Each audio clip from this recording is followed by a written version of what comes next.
What's up, guys? This is Andrew Frezza and Melissa Dixon from Care Coach Lead, and today we're going to be talking about our favorite drill for improving rowing technique and performance, and that is strapless rowing.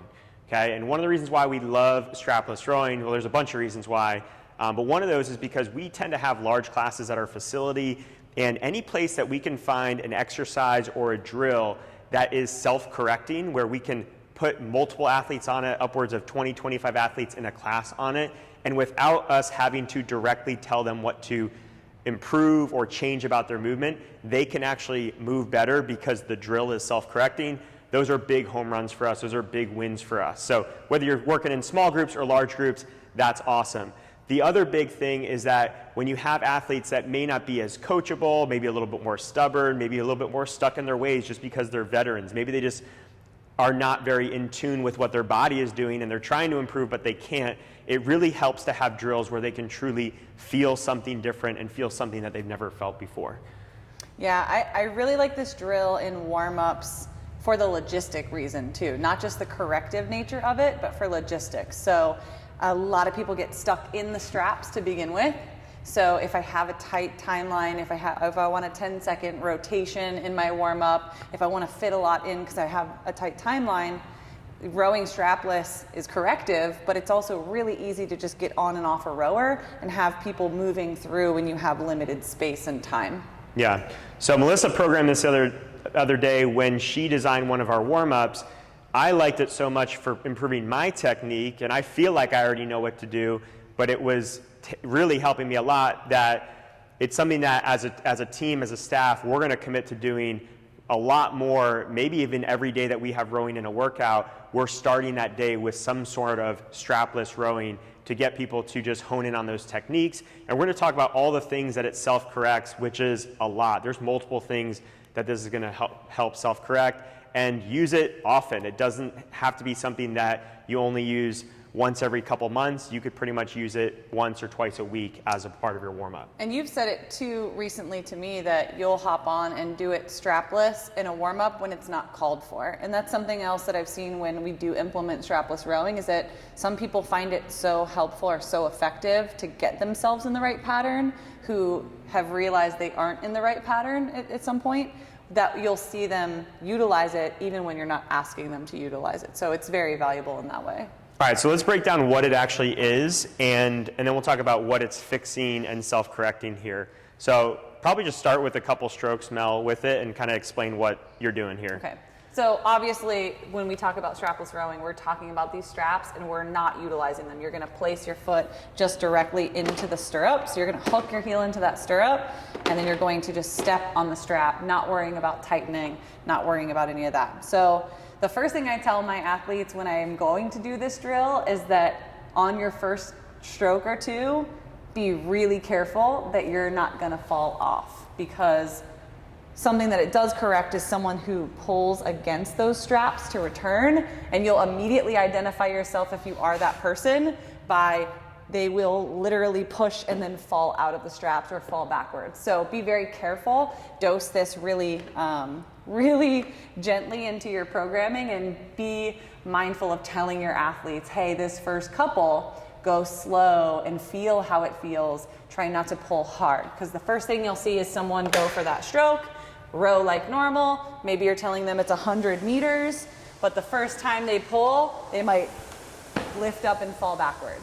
Okay, so if that happens, that's someone you can have a conversation with of, all right, so this is something that's showing up when you do have those straps. You're relying on those straps a little too much. But all they're gonna do is just pull like normal, push through those heels, and return with their hands and body on that swing.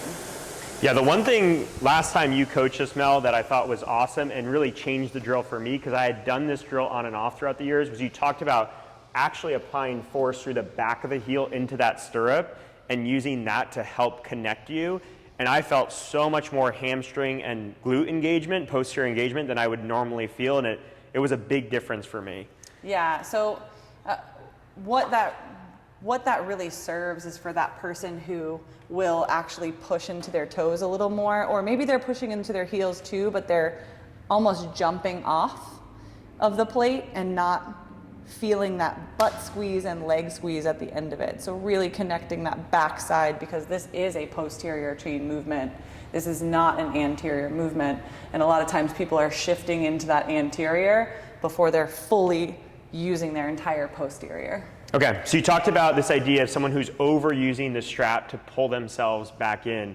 What else is this going to self-correct for our athletes that we've maybe tried to correct many times, but this is our best chance to do it? So pulling on the straps, that's obviously going to result in those people who end up having to come and tighten their straps a lot because they're pulling in too fast. A lot of times you'll see that show up as returning with their knees before that body swing. So from here, they're returning and then they're having to come over, and their whole sequencing is kind of backwards, right? They're having that upward over the knee return. So what this really does is force them to have that moment of tension and then lead with the momentum coming from that body and then returning with the legs. So getting that handle past the knees before those knees break.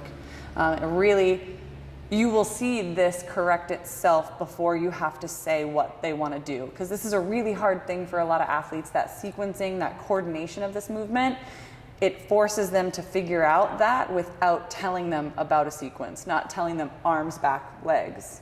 I find that you had kind of mentioned it as the knees returning too fast. I find that there's a lot of people that do that never actually truly lock out the legs and get the full power. And I find that this really helps with that. It makes sure that they finish and then usually helps them in the sequencing on the return to go arms, hips, then legs on the way in. Yeah, I want to make sure that everyone understands the straps are there for a reason. We do use the straps to a certain degree. We use the straps to have that confidence that we're not going to fall off. But what Andrew's talking about is when I lay back, in order not to fall off, I have to squeeze so hard with my legs in order not to fall and to keep everything tight, that in this drill, it's a little bit of a waste of energy in the drill, yes, but it will get you to a stronger push off those pedestals, off the foot plate. It will get you into a better finish position where they do feel that lockout and then they return. I'm not telling anyone to hold it there, but for this drill, you will be holding it there for a little bit.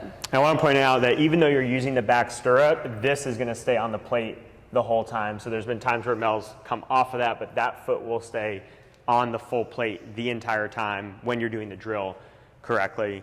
I also find that just generally people who are having trouble with a good kind of stroke rate or cadence, they kind of look like the same speed all the time when they row, where it should be more of a one out and then two back, one out, two back, a little bit slower on the way back. This will help them with cadence, even if that cadence is sort of unrelated to the things we've already talked about. Yeah, I think that too, with that cadence, they learn that they get to actually relax on the way in, right? So a lot of people will be pulling and feeling that tension in their hip flexors as they're getting that strap, or you'll see really big, powerful athletes actually move the machine, and they're not moving it that way.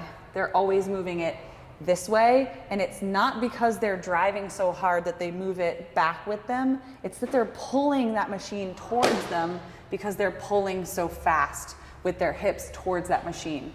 And that athlete is working almost just as hard on the way in as they are on the way out.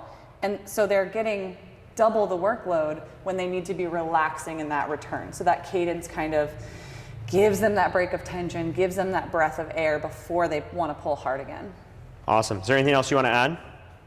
I think that's it for most of the common faults. The other thing that I really like about this, just from a coaching perspective, is one, like I said, if they pull off, you can already identify in that first stroke who they are as an athlete and kind of what they're doing. And that self-awareness piece for the athlete of knowing like, oh, I do that, is that moment of clarity for an athlete who tends to be less coachable or more stubborn in their ways to go, I didn't think I did something wrong, and now I clearly am that person who almost fell off the rower. I have something to work on. So you get those vulnerable moments with athletes in a drill like this. Yeah, and I would just sum everything up by saying use this often. You don't have to give this big spiel like we did to use this in a class environment. You can simply say, hey, we're gonna do some strapless rowing today to kick off our warm up. This is gonna get you guys to feel what your better technique should look like on there, and just simply take those first couple strokes a little easy to make sure you don't fall off the back. And you don't really necessarily tell them what's going to be fixed. I mean, you can share potential things, but you don't have to get super deep for this to be effective and to be used often in your classes or one-on-one settings. One last thing I do, we've been doing this a lot together as a coaching staff. And one thing I don't like to do is combine it using a force curve. So if you guys are familiar and do use a force curve, some weird things will show up in this drill. It's not that you can row to your full capacity without the straps.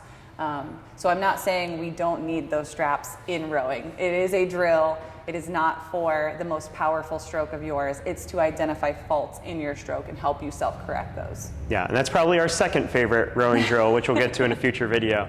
So I hope you guys enjoyed this. Hope you got value out of it. If you have any questions or comments, please leave them below, and we'll see you in the next video.